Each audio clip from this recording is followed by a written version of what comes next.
Pemerintah Kota Jambi terus mempercepat pembangunan kolam retensi sebagai upaya mengantisipasi banjir.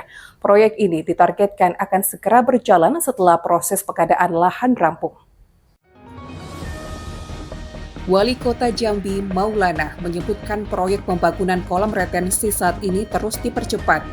Proses pengadaan lahan telah dimulai, ditandai dengan pengumuman resmi kepada pemilik lahan dan percepatan tahap administrasi. Maulana menjelaskan saat ini Pemkot Jambi tengah memastikan kejelasan status lahan, termasuk luas bidang dan sertifikat, sebelum proses pembayaran dilakukan. Jika seluruh pihak telah sepakat, pembayaran akan segera direalisasikan. Percepatan ini dilakukan mengingat pengalaman banjir besar pada awal tahun sebelumnya, yang menyebabkan kerugian bagi masyarakat. Dengan dibangunnya kolam retensi, air akan ditampung pada titik terendah dengan kedalaman hingga 4,5 meter, sehingga mengurangi potensi genangan di permukiman warga. Maulana juga mengajak seluruh pihak mulai dari masyarakat, pemilik lahan, hingga BPN untuk bersama-sama mendukung proyek ini.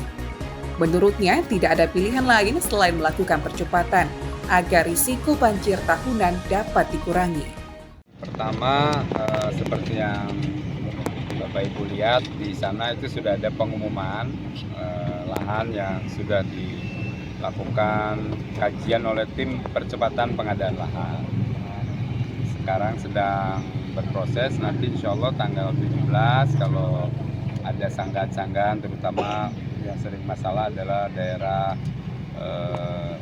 sepadan sungai, sepadan itu nanti kita pastikan tim nanti akan rapat lagi.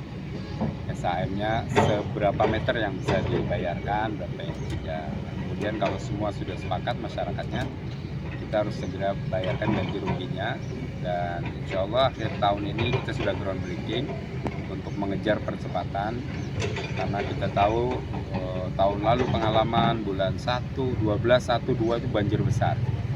Nah, dengan ini proyek ini jadi insya Allah ya banjir besar tadi bisa kita atasi. Jadi kami mohon dukungannya lah semua pihak, baik itu masyarakat pemilik lahan, BPN, semua yang sudah bekerja, Polres, Dandim, kita sama-sama dukung program ini. Kan kita sudah diberikan peringatan dan penyadaran oleh Tuhan di beberapa daerah yang daya tampung airnya tidak sanggup, air itu selalu mencari titik rendah, nggak peduli perumahan, nggak peduli jalan, disapunya semua. Oleh karena itu, ini adalah titik terendah, nanti digali lagi ke dalam 4,5 meter, menampung air. Jadi dari titik sistem asam itu nanti semua masuk ke sini. Ini nggak ada jalan lain. Kalau kita nggak melakukan percepatan ini, ya kita akan menemui setiap tahun warga kita yang banjir jumlahnya banyak dan itu kerugiannya besar sekali. Jadi program prioritas Kampung Tangguh Kota Jambi harus berpikir 5-10 tahun lagi supaya air bisa ditampung di titik paling rendah. Pembangunan kolam retensi ini diharapkan menjadi solusi jangka menengah dan jangka panjang agar Kota Jambi lebih siap menghadapi curah hujan tinggi di masa mendatang. Heru Syaputra, JEK TV, melaporkan.